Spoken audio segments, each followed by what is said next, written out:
Hello everyone, आप सब कैसे हैं। मैं उम्मीद करता हूं कि बहुत अच्छे होंगे और अपनी पढ़ाई को बहुत अच्छे से कर रहे होंगे। मैं आकाश कुमार बढ़ाना आईसीटी वर्चुअल क्लासरूम में आपका बहुत बहुत स्वागत करता हूं मेरे प्यारे बच्चों। जैसा आपको पता है मेरे प्यारे बच्चों, बेसिकली हमारी आपका जो है 11वीं क्लास है और 11वीं क्लास में हम लोग देख रहे हैं पॉलिटिकल साइंस। और पॉलिटिकल साइंस के अंतर्गत जो है मेरे प्यारे बच्चों, जो हमारा और आपका जो चैप्टर शुरू हो चुका है वो चैप्टर नंबर 7 हम शुरू करने जा रहे हैं। और बहुत इंपॉर्टेंट टॉपिक है राष्ट्रवाद, नेशनलिज्म।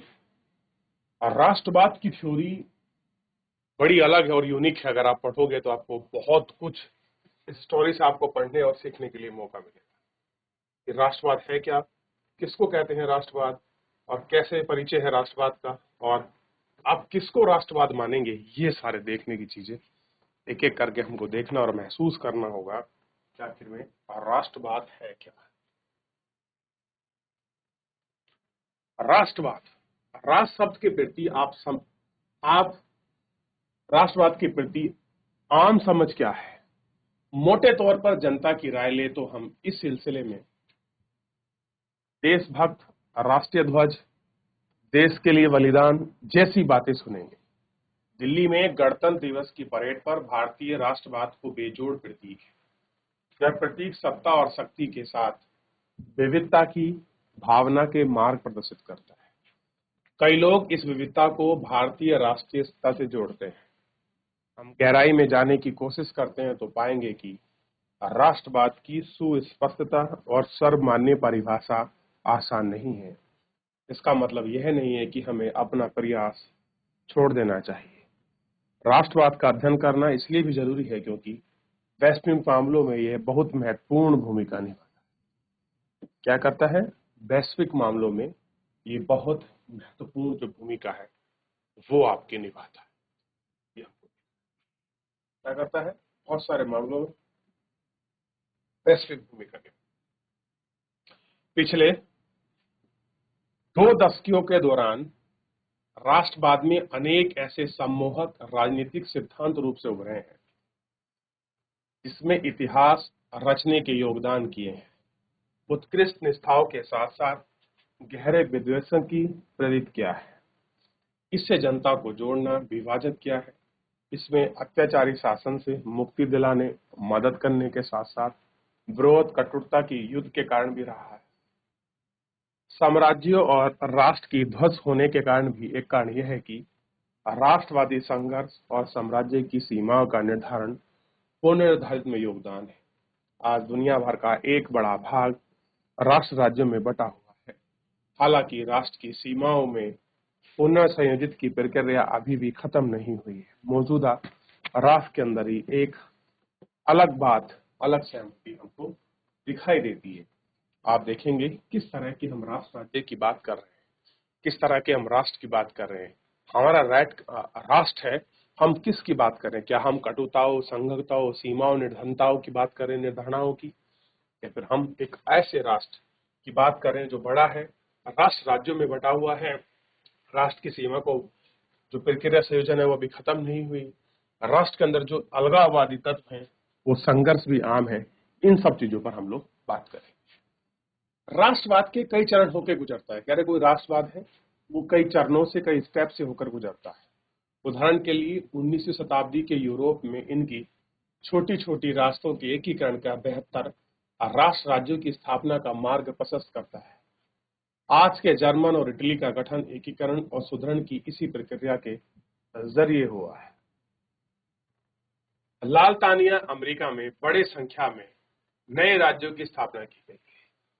राज्य की सीमाओं में सुदृढ़ीकरण के साथ साथ स्थानीय निष्ठा और बोली में भी उत्तेजना और निष्ठाओं और सर्वमान्य जनभाषाओं के रूप में विकसित हुआ है। नए राष्ट्रों के लिए एक नई राजनीतिक पहचान अर्जित की है जो राष्ट्र राज्य की सदस्यता पर आधारित है। कैसे है? नई राष्ट्र राज्य की जो सदस्यता है उस पर आधारित है। क्लियर है? पिछले शताब्दी में हमने देश को सुदृढ़ कर ऐसी प्रक्रियाओं से गुजर कर देखा है। कैसा है? सुदृढ़ कर लिए है और उसको ऐसी प्रक्रिया और प्रोसीजर से गुजर कर देखने और दिखाने का प्रयास किया है। लेकिन राष्ट्रवाद बड़े बड़े साम्राज्यों का पतन के हिस्सेदार भी रहे हैं। राष्ट्र राज्य क्या रहे हैं? बड़े बड़े पतन हुए हैं, बड़े बड़े हिस्सेदारी उनके रहे हैं। यूरोप में 20वीं शताब्दी के आरंभ में ऑस्ट्रेलियाई, हंगेरियाई और रूसी साम्राज्य के साथ एशिया और अफ्रीका के ब्रिटिश, फ्रांसीसी, डच, पुर्तगाल और साम्राज्य के विघटन के मूल में राष्ट्रवाद ही था। कह रहे कि जितने बड़े बड़े ये देश के हिस्से जो आपके टूटे हैं, चाहे रूसी साम्राज्य टूटा हो, ऑस्ट्रेलिया हंगरी टूटा हो, डच और आपके फ्रांसीसी और पुर्तगाली टूटे हो, इनके सबके पीछे राष्ट्रवाद। अच्छा, राष्ट्रवाद क्या केवल मुंह से कह देना राष्ट्रवाद है, या उसकी भावनाओं को, उसके आदर्शों को और शहीदों की जो विचार है उनको लेकर अपने हृदय में समाहित होकर आगे बढ़ना और उनके सिद्धांतों को मानना, हर एक व्यक्ति को बराबर और समानता की दृष्टि से देखना और अपने देश के प्रति भाव और समर्पण, यही मुझे लगता है कि राष्ट्रवाद की रियल पहचान है।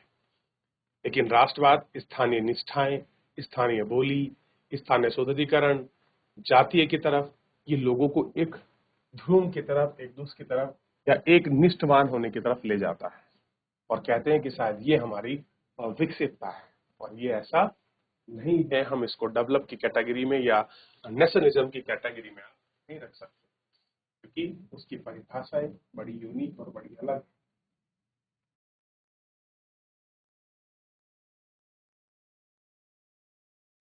देख लिया, चलिए आगे बढ़ जाए। अन्य पूर्व उपनिवेश और उपनिवेशिक शासन में स्वतंत्रता के संघर्ष भी राष्ट्रवादी संघर्ष थे। ये संघर्ष विदेशी नियंत्रण से स्वतंत्र राष्ट्र राज्य की स्थापना करने के लिए आकांक्षाओं से प्रेरित थे। तो अलग अलग रूप, अलग अलग आपका प्रेरित के रूप में हमको दिखाई देगा। राष्ट्रों की सीमा और पुनर्निर्धारण की प्रक्रिया अभी भी जारी है। 1960 के दशक से ही सीधे तौर पर सुस्थिर राष्ट्र राज्य के भी कुछ अंचलों द्वारा उठाई गई राष्ट्रवादी मांगों का सामना करते करते रहते हैं। इन मांगों में पृथक राज्य की मांग भी शामिल है। आज दुनिया के अलग अलग भागों में ऐसे राष्ट्रवादी संघर्ष को देख सकते हैं जो मौजूदा राष्ट्रों के अस्तित्व के लिए खतरा पैदा कर सकते हैं। पृथकता आंदोलनवादी अन्य जगहों के साथ साथ कनाडा में क्यूबेकवासी, उत्तर फ्रांस और बास्कलोविया, तुर्किया, इजराइल, कुर्दिया, श्रीलंका में तमिल की जारी है। भारत के कुछ समूह राष्ट्रवाद की भाषा बोलते हैं।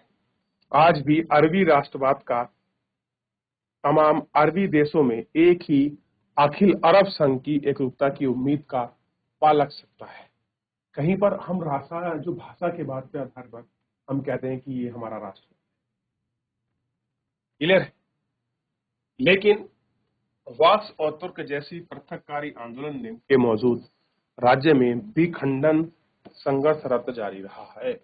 बहुत सारे संघर्ष, बहुत सारी चीजें ऐसी हैं जो आज भी आपका जारी रही और उनको देखा गया क्लियर है, जिनको आप देख सकते हैं, महसूस कर सकते हैं, बात कर सकते हैं। ठीक है कि नहीं?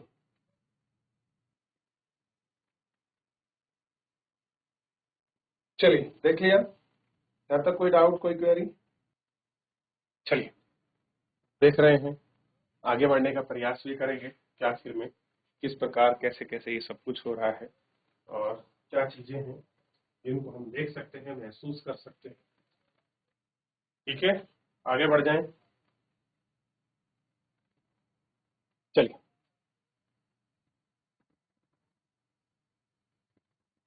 हमारे बीच इस सवाल पर सहमति हो सकती है कि दुनिया में राष्ट्रवाद आज भी प्रभावी शक्ति है। बिल्कुल है। लेकिन राष्ट्र या राष्ट्रवाद जैसे शब्द की परिभाषा के संबंध में किसी सहमति पर पहुंचना बहुत कठिन है। अगर आप कोई प्रॉपर राष्ट्रवाद की, अगर आप कोई आपका परिभाषा पर जाओ तो सहमति ऊपर नीचे हो सकती है, बड़ी कठिन है। राष्ट्रवाद आखिर क्या है? राष्ट्रवाद लोगों का निर्णय क्यों लेते हैं? राष्ट्रवाद में जो है निर्माण क्यों करते हैं लोग राष्ट्र का, और राष्ट्र निर्माण करने की क्या तीव्र इच्छा जागती है। लोग अपने राष्ट्र की खातिर त्याग करने और प्राण तक न्यौछावर करने के लिए क्यों स्वयं तैयार रहते हैं।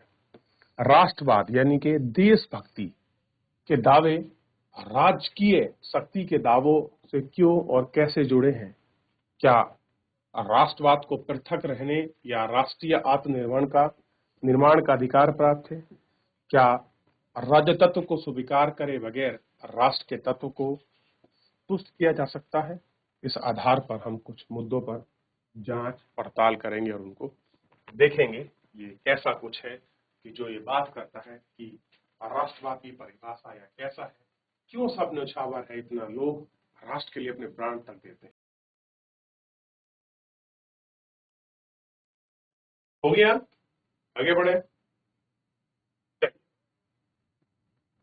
अब है भूमंडलीकरण के इस दौर में दुनिया सुकड़ती रहती है और हम एक विशाल ग्राम रह जाते हैं। राष्ट्र अब एक अप्रासंगिक चल रहा है। ऐसा नहीं होता है।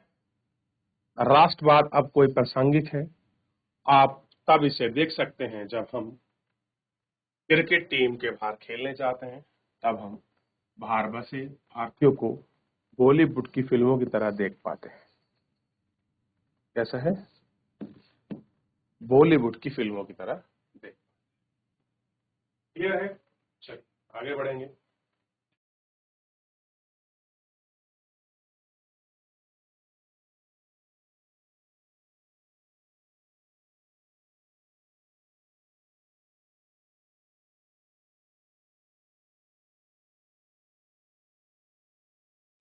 चलो आगे बढ़े।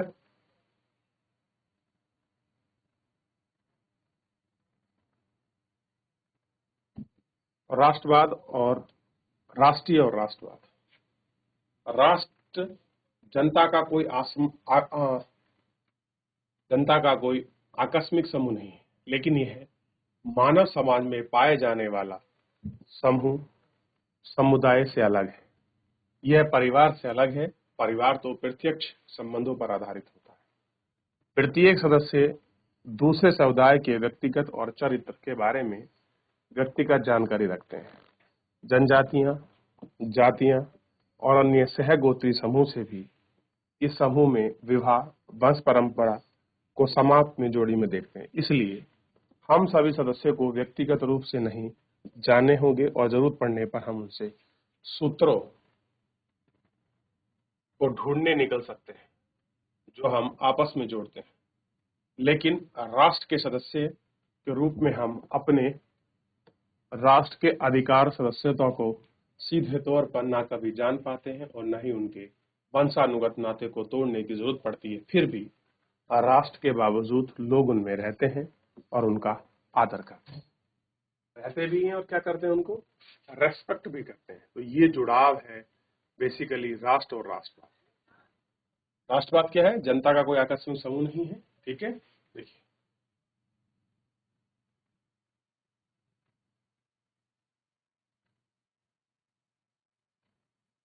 आगे बढ़े। देख लिया।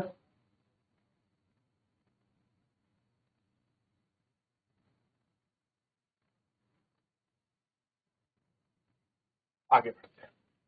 आमतौर पर यह माना जाता है कि राष्ट्रों का निर्माण ऐसे समूह द्वारा किया जाता है जो कुल, भाषा अथवा धर्म या फिर जातीय जैसे कुछ निश्चित पहचान की सहभागिता होती है, लेकिन निश्चित विशिष्ट गुणों का वास्तव में जो नहीं है, जो सभी राष्ट्रों को समान रूप से मौजूद है। कोई राष्ट्रीय एक समान भाषा नहीं है। कनाडा का उदाहरण है। कनाडा में राज्य की और फ्रांसीसी भाषाओं लोगों में रहते हैं। भारत में अनेक भाषा हैं जो क्षेत्रों में और विभिन्न समुदाय द्वारा बोली जाती है। बहुत से राष्ट्रों में उनकी जोड़ने वाली कोई सामान्य धर्म नहीं है। नस्ल और कुछ जैसी अन्य विशेषताओं के लिए भी यह कहा जाता है। देखिए, तो कुछ भाषा, बोली, तौर तरीके अलग है, उनको देख लिया किस प्रकार की भाषा, किस प्रकार की बोली किस प्रकार की चीजें हैं, कैसे आप इनको देखते हैं, आप महसूस कर सकते हैं। चलिए, देख लिया तो राष्ट्र राज्य को कुछ जमाने को प्रयास किया है। फिलहाल आज के लिए इतना ही, मिलेंगे नेक्स्ट लेक्चर में। धन्यवाद।